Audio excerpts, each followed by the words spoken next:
Salut tout le monde, c'est Crazyfast, mais aujourd'hui on se retrouve pour la fiche d'élevage du Extatosoma tirate. C'est une espèce qui me plaît énormément parce qu'elle est très belle, elle est assez impressionnante. Et voilà. Alors, on va commencer encore une fois par l'hygrométrie. L'hygrométrie, c'est tout simplement l'hygrométrie d'une pièce ambulante, donc environ 70%.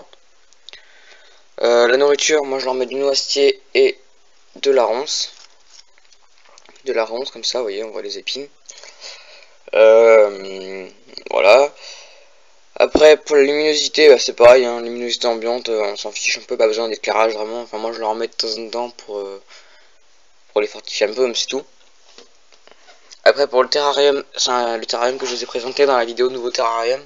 C'est un terrarium grillagé comme ça, vous voyez.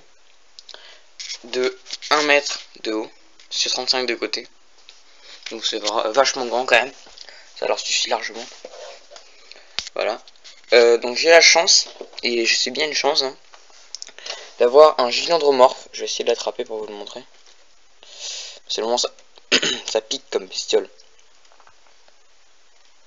Ça pique même beaucoup. Voilà, super bien. Alors, vous voyez, ce qui est marrant avec ce phasme, s'il accepte de me libérer mon doigt, voilà. C'est qu'en fait, il a une aile de mâle et une aile de femelle. Et en fait, c'est un phasme hybride. C'est-à-dire qu'il est à la fois mâle et femelle. Ou plutôt aucun des deux, mais en même temps un peu les deux, quoi. C'est-à-dire qu'il ne peut ni se reproduire ni pondre des œufs. Et pourtant, il porte des attributs masculins et féminins. Voilà, c'est un petit peu spécial. C'est assez sympa à observer, c'est pour ça que je dis que c'est une chance. Voilà, maintenant il va falloir qu'il se décroche de ma main. Je pense que je vais garder tout le reste de la vidéo parce qu'il faut que je le décroche avec deux mains. Voilà. Voilà, pour le moment j'ai pas encore d'œufs parce que mes femelles sont pas encore toutes adultes. Vous voyez, c'est celle-là avec laquelle le mâle est en train de s'accoupler. Et celle-là sont deux femelles adultes. Et c'est tout. Les autres ne sont pas adultes.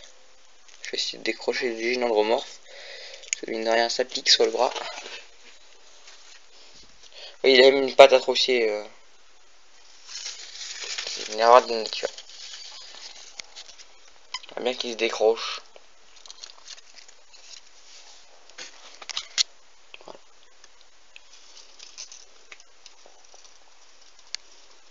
Il a pas l'air de vouloir. Hein. Allez.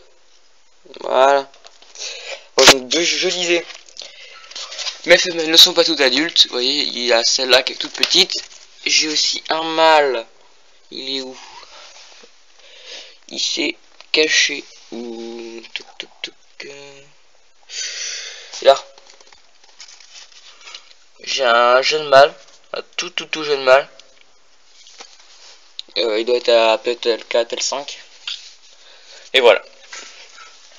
Bon, donc quand vous respectez ces paramètres que je viens de vous dire, la nourriture, hygrométrie, température c'est 25 degrés, luminosité et tout ça, franchement il n'y a pas de risque que vous vous ratiez. C'est une espèce qui est relativement facile à élever. Moi je la conseille pas non plus aux débutants, hein, parce que c'est pas non plus extrêmement simple. Voilà, parce que faut quand même bien gérer, mais sinon dans l'ensemble c'est une espèce assez facile à élever. Hein. Ouais, je vais faire un dernier zoom sur un extato. Dans l'ensemble c'est une espèce facile à élever et je pense vraiment que tout le monde presque peut en élever. À partir du moment où on a déjà débuté avec Carus morosus, un truc comme ça. Parce que moi c'est ma troisième espèce et j'ai quand même peur de me rater. Faut rester humble et faire attention à ce qu'on fait. Voilà, ce que je vous dis à bientôt pour une prochaine vidéo.